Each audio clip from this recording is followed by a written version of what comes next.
ताज्या बातम्यांसाठी महान करेला सबस्क्राइब करा आणि बेल आयकॉनला क्लिक करा। 2029 मध्ये नरेंद्र मोदी पंतप्रधान असतील। मुख्यमंत्री देवेंद्र फडणवीस। महाराष्ट्राच्या जनतेचे मी आभार व्यक्त करतो। आजच्या दिवशी मी मुख्यमंत्री म्हणून शपथ घेतली होती। मागील 1 वर्षामध्ये महाराष्ट्राच्या जनतेसाठी खूप काही लोककल्याण आणि विकास काम आम्ही केली आहेत, असे मुख्यमंत्री देवेंद्र फडणवीस यांनी सांगितले। 1 वर्ष झालं आणि व्यासपीठावर मालिक काय बोलू आणि काय नाही असं।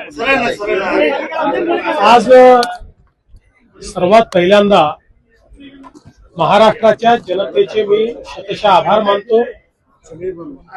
मागच्या वर्षी आजच्याच दिवशी मी शपथ घेतली होती।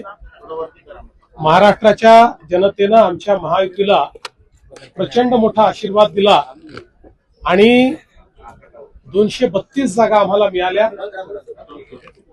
आज 1 वर्ष पूर्ण झालेलं आहे।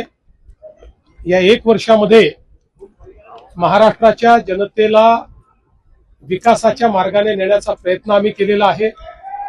महाराष्ट्राचं प्रशासन हे एका इन्स्टिट्यूशन सारखं बिल्ड करण्याचा आम्ही प्रयत्न केलाय। विकासाची कामं आणि लोककल्याणाच्या योजना या दोन्हीमध्ये कुठेही खंड पडू दिलेला नाही। सगळ्या लाडक्या बहिणीची योजना असेल, त्या ठिकाणी शेतकऱ्यांना जी काही मुफ्त ऊर्जा देण्याचा विषय असेल, या सगळ्या गोष्टी आम्ही केलेल्या आहेत।